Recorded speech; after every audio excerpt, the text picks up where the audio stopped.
Everyone, hope you all are doing good. So ఈరోజు class మళ్ళీ chemistry. మీ అందరికీ తెలుసు నేను physics teacher, but once again కెమిస్ట్రీతో వస్తున్నాను. సో కెమిస్ట్రీలో ఎంసెట్లో వెయిటేజ్ ఎలా ఉంటుంది దాని గురించి కొంచెం లైట్గా డిస్కస్ చేసుకుందాము, సో దాట్ మీ ప్రిపరేషన్ ఏదైతే ఉందో దానికి హెల్ప్ అవుతుంది. So welcome to Vedantu Telugu channel. నేను మీ master teacher for physics, but ఈరోజు కెమిస్ట్రీ వెయిటేజ్ డిస్కస్ చేసుకోబోతున్నాం. ఈ చివరికి వచ్చేప్పుడు నాకు భయం వేస్తుంది. మా టెక్నికల్ అసిస్టెంట్ నా ఫోటోని మరీ చాలా ఏదో ఒక ఆత్మ రూపంలో ఉన్నట్లుగా అనిపిస్తుంది నాకు ఆ ఫోటో చూస్తే. Anyways, coming back to our class. So చాలామంది అడిగే క్వశ్చన్ ఏంటి అంటే, ఉన్నది 30 days టైం, 35 days వేసుకోవచ్చు. బికాజ్ ఇప్పుడు టీఎస్ ఎంసెట్ వాళ్ళకి కూడా పోస్ట్ పోన్ అయింది కాబట్టి ఎగ్జామినేషన్ టైం నియర్లీ 35 days మీ చేతిలో ఉన్నాయి. సో 35 daysలో ఎంసెట్లో బిలో 1000, బిలో 100, బిలో 10,000 ర్యాంక్స్ తెచ్చుకోవడం ఈజీయా కష్టమా? It's not easy, it's not difficult. It all depends on what you want and how you work for it. Okay, మనం ఏం కావాలనుకుంటున్నామో దాని గురించి మీరు ఎంత వర్క్ చేస్తున్నారు అనే దాని మీద మాత్రమే డిపెండ్ అవుతుంది. The more you work and desire for it, the more you get it. Okay, so నాకు ఫిదా సినిమాలో ఒక మంచి డైలాగ్ చాలా నచ్చుతుంది. అదేంటంటే, గట్టిగా అనుకో అయిపోతుందిలే. ఎస్, ఏదైనా అంతే లైఫ్లో గట్టిగా అనుకోండి. అనుకోవడం అనే పదానికి ఇక్కడ మీనింగ్, రెండు మీనింగ్స్ ఉంటాయి. ఒకటి, చాలా స్ట్రాంగ్ డిజైర్ కావాలి, నాకు ఇది కావాలి అంటే కావాలి. ఎంసెట్లో బిలో 100 ర్యాంక్ రావాలి అంటే రావాల్సిందే అని చాలా స్ట్రాంగ్గా మీరు ఫీల్ అయితే గనక ఖచ్చితంగా ఆటోమేటిక్గా మీ బ్రెయిన్ మిమ్మల్ని అటువైపు ట్యూన్ చేసేస్తుంది. వేరే ఆలోచన అనేది మైండ్లో ఉండకూడదు, అంత స్ట్రాంగ్గా ఫీల్ అవ్వాలన్నమాట.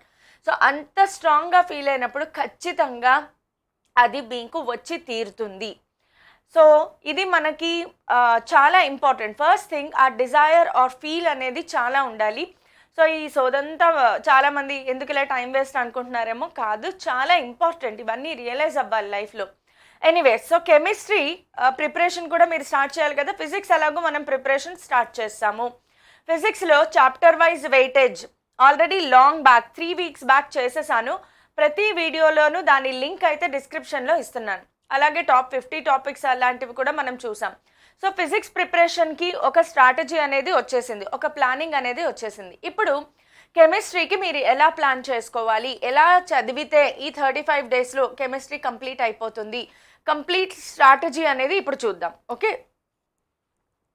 So first of all chapter wise weightage చూద్దాం. వెయిటేజ్ అంటే తెలుసు కదా మీకు, ఏ చాప్టర్ నుంచి ఎన్ని నెంబర్ ఆఫ్ క్వశ్చన్స్ అడిగే ఛాన్సెస్ ఉంది. ఇవన్నీ ఎలా తయారు చేస్తారు teachers? Only by passing through the previous year question papers. చాలా వరకు ప్రీవియస్ ఇయర్ క్వశ్చన్ పేపర్స్ చూసిన తర్వాత వాటి నుంచి ఎనాలిసిస్ చేసిందే ఇది. సో ఎవ్రీ ఇయర్ ఆల్మోస్ట్ సేమ్గానే ఉంటుంది, బట్ గుర్తుపెట్టుకోండి, ఫస్ట్ ఇయర్ సెకండ్ ఇయర్లో పర్సంటేజ్ అనేది కొంచెం వేరీ అవుతూ ఉంటుంది. లాస్ట్ ఇయర్ ఒక సెషన్లో లైక్ ఫస్ట్ ఇయర్ నుంచి 55% వచ్చింది, సెకండ్ ఇయర్ నుంచి ఒక 45% వచ్చింది అనుకుందాం. కానీ నెక్స్ట్ మళ్ళీ మారిపోతుంది కదా, ఫస్ట్ ఇయర్ నుంచి 40% రావచ్చు, సెకండ్ ఇయర్ నుంచి 60% ఆఫ్ క్వశ్చన్స్ రావచ్చు.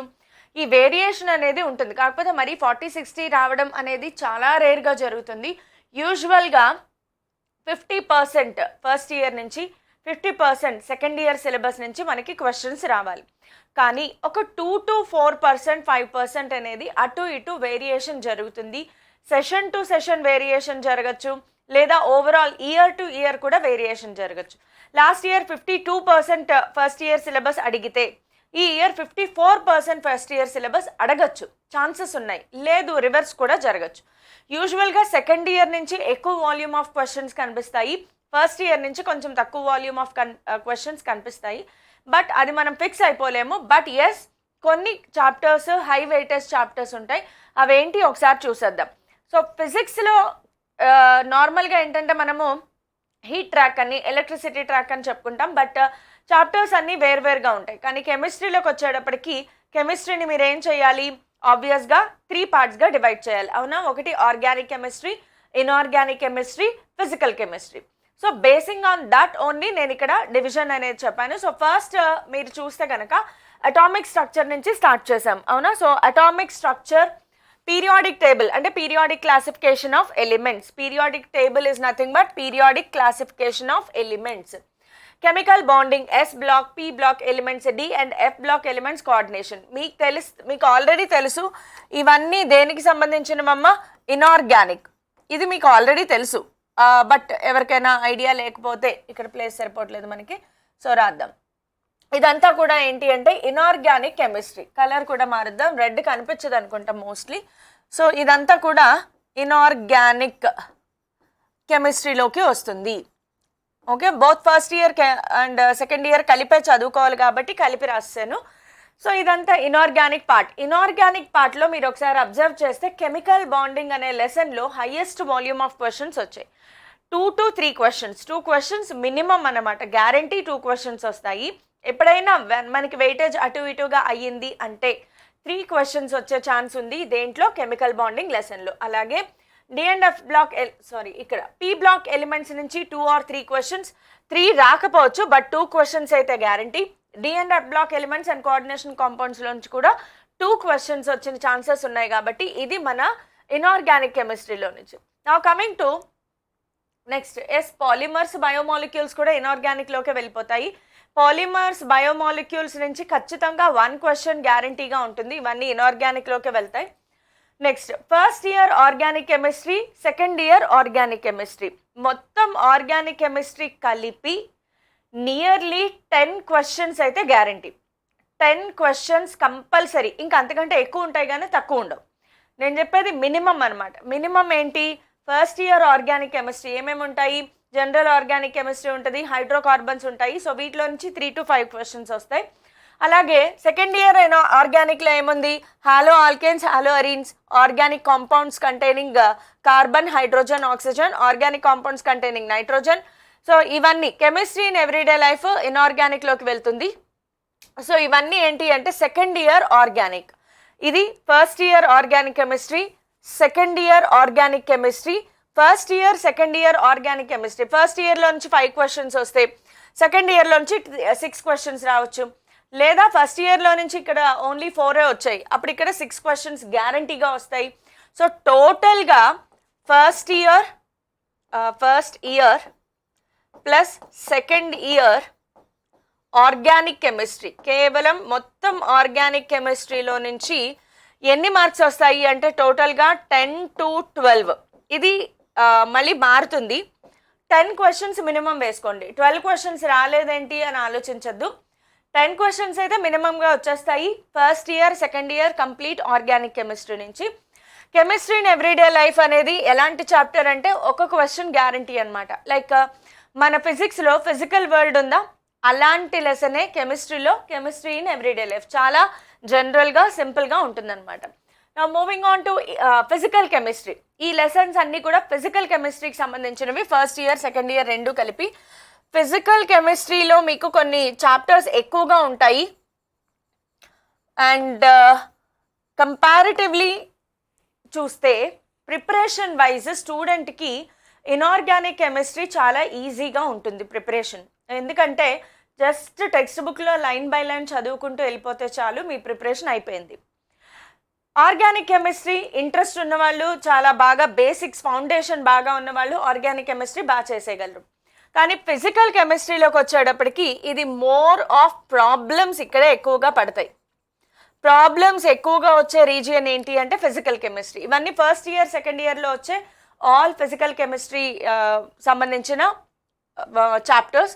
సో వీటిలో కూడా మీరు చూస్తే స్టేట్స్ ఆఫ్ మ్యాటర్లో నుంచి 1 క్వశ్చన్ గ్యారంటీ, స్టాయికియోమెట్రీలో నుంచి 1 question 1 or 2 questions, it depends on weightage. Thermodynamics 1 question guarantee, chemical equilibrium 1 question guarantee, hydrogen 1 question guarantee, solid state 1 question guarantee, సొల్యూషన్స్లోంచి 1 question guarantee, electrochemistry and chemical kinetics దీంట్లో నుంచి 2 questions గ్యారంటీగా వస్తాయి. 1 or 2 అని రాశాను కానీ 2 క్వశ్చన్స్ అయితే వచ్చేస్తాయి. సర్ఫేస్ కెమిస్ట్రీలోంచి 1 క్వశ్చన్ గ్యారంటీ, మెటలర్జీలో నుంచి 1 క్వశ్చన్ గ్యారంటీ. సో ఇవన్నీ కూడా ప్రాబ్లమ్స్ అడిగే రీజియన్ కాబట్టి వీటి మీద కొంచెం ఎక్కువ వర్క్ చేయాల్సి ఉంటుంది. ఓకే, సో ఇది మన వెయిటేజ్. సో మీకు సెపరేట్గా చెప్పాను నేను, ఇన్ఆర్గానిక్ ఏంటి, ఆర్గానిక్ ఏంటి, అలాగే ఫిజికల్ కెమిస్ట్రీ ఏంటి. Both first year and second year chapters కలిపే ఉంటుంది. ఎందుకంటే ఫిజిక్స్ లాగా లేదా మ్యాథ్స్ లాగా నాకు ఈ చాప్టర్ ఫస్ట్ ఇష్టం కాబట్టి నేను ఈ చాప్టర్ నుంచి స్టార్ట్ చేస్తాను, ఈ చాప్టర్ ఇష్టం కాబట్టి ఈ చాప్టర్ వదిలేస్తాను, అది అలా ఇలా ఆలోచించడానికి సెపరేట్గా ఆలోచించడానికి కుదరదు. ఫర్ ఎగ్జాంపుల్ మీరు ఒకసారి చూస్తే ఆర్గానిక్ చూస్తే అటామిక్ స్ట్రక్చర్ సరిగ్గా అర్థం కాకపోతే పీరియాడిక్ క్లాసిఫికేషన్ అంత సరిగ్గా అర్థం కాదు. ఓకే, సో పీరియాడిక్ క్లాసిఫికేషన్లో the groups wise periods wise అవన్నీ ఎలా మారుతాయి, చాలా రకాల ఎక్స్ప్లెనేషన్ ఉంటుంది. మొత్తం ఎలిమెంట్స్ గురించి చదువుతారు. సో ఆ ఎలిమెంట్స్ అండర్స్టాండ్ అవ్వాలి అంటే మీకు first of all atomic structure అర్థం కావాలి. మొత్తం ఫిజిక్స్ అంతటికి అసలు బేసిక్ ఏంటి అంటే అటామిక్ స్ట్రక్చర్. సో నా సజెషన్ ఏంటి అంటే మీ ప్రిపరేషన్ కనుక స్టార్ట్ చేస్తే అటామిక్ స్ట్రక్చర్ నుంచి స్టార్ట్ చేయండి. చాలా బ్యూటిఫుల్గా ఉంటుంది మీ ప్రిపరేషన్, ఒక పద్ధతిలో వెళ్తుంది అనమాట. అటామిక్ స్ట్రక్చర్ తర్వాత పీరియాడిక్ టేబుల్ క్లాసిఫికేషన్ చదవండి, ఆ తర్వాత కెమికల్ బాండింగ్ చదవండి. ఈ మూడు ఇలా ఆర్డర్లో చదివితేనే మీ ప్రిపరేషన్కి ఒక మీనింగ్ ఉంటుంది. లేదు నేను ఫస్ట్ కెమికల్ బాండింగ్తో స్టార్ట్ చేస్తాను అంటే మాత్రం అంతగా వర్కౌట్ అవ్వదు, అన్లెస్ మీకు ఆల్రెడీ ప్రీవియస్ నాలెడ్జ్ బాగా ఉండి చాలా స్ట్రాంగ్గా ఉంటే తప్ప. సో ఫస్ట్ అటామిక్ స్ట్రక్చర్ నుంచి స్టార్ట్ చేయండి, తర్వాత పీరియాడిక్ క్లాసిఫికేషన్, తర్వాత కెమికల్ బాండింగ్, ఇంకా అలా వరుసగా ఎస్పీడిఎఫ్ బ్లాక్స్కి వెళ్ళిపోతారు. అయితే ఎలాంటి ఇవన్నీ కూడా బాగా గుర్తుపెట్టుకోండి. ఇనార్గానిక్ కెమిస్ట్రీ అనేది కేవలం మీరు బాగా గుర్తుపెట్టుకోవాల్సిన విషయం ఏంటి అంటే first thing inorganic chemistry. Inorganic chemistry మాత్రం కేవలం తెలుగు అకాడమీ బుక్ నుంచి మాత్రమే చదవండి. ఇది నా సజెషన్. చాలా ఎక్స్పీరియన్స్తో, అంటే చాలా ఎగ్జామ్స్ మనం చూసి ఉన్నాం కాబట్టి ప్రతి ఎగ్జామ్లోనూ ఎండ్లో వచ్చే అనాలిసిస్లో తెలిసింది ఏంటి అంటే ఇనార్గానిక్ కెమిస్ట్రీ చదవాలి అంటే తెలుగు అకాడమీలో లైన్ టు లైన్ చదివేసేయాలి. ఓకే, సో కొన్ని చాప్టర్స్ పేర్లు చెప్తాను ఇప్పుడు నేను. అవి టీచర్ హెల్ప్ లేకుండా కూడా, మీకు ఎవరు టీచింగ్ అవసరం లేదు, టీచింగ్ అవసరం లేకుండా కేవలం తెలుగు అకాడమీలో page by page line by line చదివేసి మార్కులు తెచ్చుకోగలిగే చాప్టర్స్ ఏంటి చెప్తాను చూడండి. ఫస్ట్ ఆఫ్ ఆల్ మీరు ఇక్కడ చూస్తే మనకి బయోమాలిక్యూల్స్ ఖచ్చితంగా 1 క్వశ్చన్ వచ్చేది, పాలిమర్స్ ఖచ్చితంగా 1 క్వశ్చన్ వచ్చే చాప్టర్, అలాగే కెమిస్ట్రీ ఇన్ ఎవ్రీడే లైఫ్ ఖచ్చితంగా మనకి 1 క్వశ్చన్ వచ్చే చాప్టర్, అలాగే మనకి పాలిమర్స్, హైడ్రోజన్. ఓకే, నెక్స్ట్ చూసుకుంటే కనుక hydrogen, chemical bonding. Okay, chemical bonding వద్దు. Okay, polymers, biomolecules, chemistry in everyday life, ఇవి టీచర్ హెల్ప్ లేకుండా కూడా మీరు చదివేసేయచ్చు. ఓకే, టీచర్ హెల్ప్ లేకుండానే మీరు చదివేసేయగలిగేది ఏంటి అంటే కెమిస్ట్రీ, పాలిమర్స్ ఒక lesson, polymers, chemistry in everyday life, polymers, chemistry in everyday life, అలాగే బయోమాలిక్యూల్స్,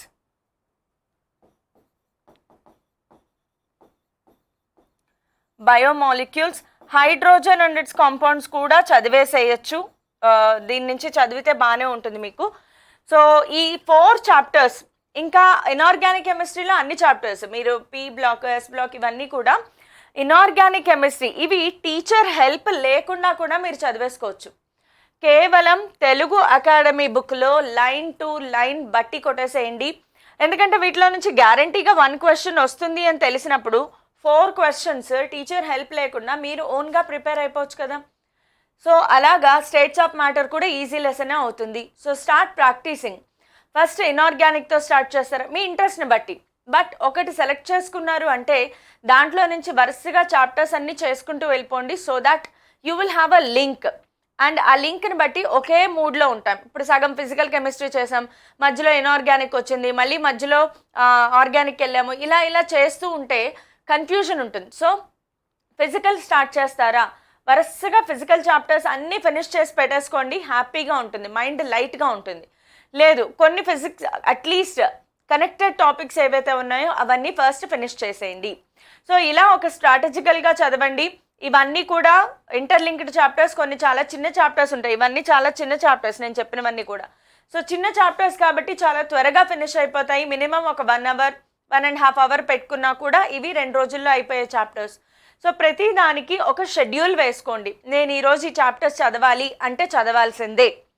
అంతేగాని ఇవాళ ఐపీఎల్ మ్యాచ్ ఉంది, ఈ రోజు కాదు రేపు చదువుతాను అంటే ప్రతిరోజు ఐపీఎల్ మ్యాచ్ ఉంటుంది. మన కర్మ కాకపోతే ఎగ్జామ్స్ టైంలోనే ఐపీఎల్ మ్యాచ్లు ఉంటాయి. అతి పెద్ద distraction right now for students is this IPL match. First of all IPL match చూడడం వల్ల నార్మల్గా గంటన్నర లేదా 2 గంటల టైం వేస్ట్ అయిపోయింది. అండ్ అది కాకుండా ఒకవేళ ఆ మ్యాచ్ కనుక పోయిందే అనుకోండి, అదొక డిప్రెషన్. మన ఫేవరెట్ స్టార్ క్రికెట్ స్టార్ సరిగ్గా ఆడలేకపోయాడు, అదొక పెద్ద డిప్రెషన్. ఆ డిప్రెషన్లో ఏంట్రా వీడు అలా కొట్టాడేంట్రా ఇలా కొట్టాడేంట్రా అని ఫ్రెండ్తో డిస్కషన్ పెట్టుకోవడం, అదొక టైం వేస్ట్. సో ఇన్ని టైం వేస్ట్లు చేసుకునేంత టైం మీ దగ్గర లేదు, గుర్తుపెట్టుకోండి. మీ దగ్గర అస్సలు లేదు. జేఈ మెయిన్స్లో అయినా ర్యాంక్ కొట్టాలి, ఎంసెట్లో అయినా ర్యాంక్ కొట్టి తీరాలి. ఎందుకంటే ఇవే కదా మీ ఫ్యూచర్ డిసైడింగ్ గోల్స్ అని చెప్పుకున్నాం మనం. మంచి ర్యాంక్ వస్తే మంచి కాలేజ్లో ప్లేస్మెంట్ వస్తుంది, మీకు నచ్చిన బ్రాంచ్లో. మంచి బ్రాంచ్లో సీట్ వస్తే, మంచి కాలేజ్లో సీట్ వస్తే మంచి క్యాంపస్ ప్లేస్మెంట్ ఉంటుంది. లైఫ్ ఒక్కసారి లెవెల్ అట్లా మారిపోతుంది అనమాట. ఇమాజిన్ నెలకి 2-3 లక్షల జీతం నువ్వు సంపాదించుకోగలుగుతున్నావు అంటే నీ లైఫ్ ఎంత బిందాస్గా మనం లీడ్ చేయొచ్చు. ఓకే, సో మీరేం చేస్తారు నార్మల్గా? అందుకే ఈ ఐపీఎల్ వల్ల యాక్చువల్గా మగపిల్లలకి పెళ్ళిళ్ళు కావట్లేదంట. ఒక సర్వే ప్రకారం తెలిసింది ఏంటంటే మగపిల్లలు ఐపీఎల్ చూసుకుంటా కూర్చుంటా ఉంటారు. ఆడపిల్లలకి క్రికెట్ అంటే ఇంట్రెస్ట్ ఉన్నా కూడా వాళ్ళకి ఫ్యూచర్ అంటే ఒక భయం ఉంటుంది. సో ఆ సెక్యూరిటీ కోసం ఏంటంటే తెగ చదివేస్తారనమాట. సో రేపు పొద్దున్న కట్ చేస్తే ఆఫ్టర్ 6 years ఆమె పెద్ద కంపెనీలో, అమెజాన్, గూగుల్ లాంటి కంపెనీలో నెలకు ఒక 5-6 లక్షల జీతం తీసుకుంటా ఉంటుంది. నువ్వేమో ఫైనాన్స్ అని, వడ్డీ వ్యాపారం అని ఇట్లా తిరుగుతూ ఉంటాం. సో మనకి పెళ్ళి ఎట్లా అవుతుంది చెప్పు? ఆ అమ్మాయి ఏమో లక్షలు సంపాదిస్తూ ఉంటుంది, మనం ఏం సంపాదించకపోతే పెళ్ళిళ్ళు కావు. సో ఒక సర్వే ప్రకారం ఐపీఎల్ కూడా మగపిల్లలు పెళ్ళిళ్ళు కాకపోవడానికి రీజన్ అంట. తెలుసుకోండి మరి. ఓకే, సో బట్ ఎనీవే ఇవన్నీ పక్కన పెడితే చాలా ఇంపార్టెంట్ థింగ్ ఏంటి అంటే లైఫ్లో మనం ఏం చేసినా సరే, నువ్వు ఏదైనా చెయ్యి, నీ లైఫ్ నీ ఇష్టం. కానీ ఒక్కసారి ముందుకు వెళ్ళిపోయిన తర్వాత లైఫ్ వెనక్కి తిరిగి చూసుకుంటే అయ్యో అప్పట్లో నేను అలా చేసి ఉండకపోతే బాగుండేదేమో అనే రిపెంట్ మాత్రం ఉండకూడదు. అలా లేకుండా నిర్ణయాలు తీసుకోవడం నేర్చుకోండి. అదే మెచ్యూరిటీ లెవెల్స్ అంటే. మెచ్యూర్ థింకింగ్ అంటే ఫ్యూచర్లో మనం వెనక్కి తిరిగి చూసుకున్నా కూడా నేను కరెక్ట్ స్టెప్ వేశాను, నేను కరెక్ట్ నిర్ణయం తీసుకున్నాను, నేను కరెక్ట్ టైంలో కరెక్ట్ వర్క్ చేశాను అనే ఒక ఫీలింగ్ కనుక మీలో ఉంది అంటే you are leading a successful life. లేదు అయ్యయ్యో అప్పట్లో నేను అలా చేసి ఉండకపోతే బాగుండేది, నేను ఎంసెట్లో మంచి ర్యాంక్ కొట్టుంటే బాగుండేది అనే రిపెంట్ వచ్చిందా లైఫ్లో, you are not leading a successful life. So try to lead a successful life. Strong నిర్ణయాలు తీసుకోండి. ఎలాంటి డిస్ట్రాక్షన్స్కి లోన్ అవ్వద్దు. ఎలా ఈ డిస్ట్రాక్షన్స్ నుంచి తప్పించుకునేది అంటే ఒకటే దారి, స్ట్రాంగ్ విల్లింగ్. గట్టిగా అనుకోవాలి, ఎంసెట్లో నాకు ర్యాంక్ రావాలి అంతే, అదొక్కటి తప్ప మైండ్లో ఇంకేం రాకూడదు. అంత స్ట్రాంగ్ విల్లింగ్ ఉన్నప్పుడు నిన్ను ఏ డిస్ట్రాక్షన్ డిస్టర్బ్ చేయలేదు. సో కెమిస్ట్రీ కూడా ప్రిపరేషన్ స్టార్ట్ చేసేయండి. సో ఫస్ట్ వేరే అంటే ఇన్ఆర్గానిక్కి మాత్రం కంప్లీట్గా తెలుగు అకాడమీ మీద డిపెండ్ అయిపోండి. తెలుగు అకాడమీలో లైన్ టు లైన్ బట్టి కొట్టేసేయండి. మిగతావన్నీ కూడా క్లాసెస్ వినండి, నోట్స్ ప్రిపేర్ చేసుకోండి, క్వశ్చన్స్ ప్రాక్టీస్ చేయండి. So that's it.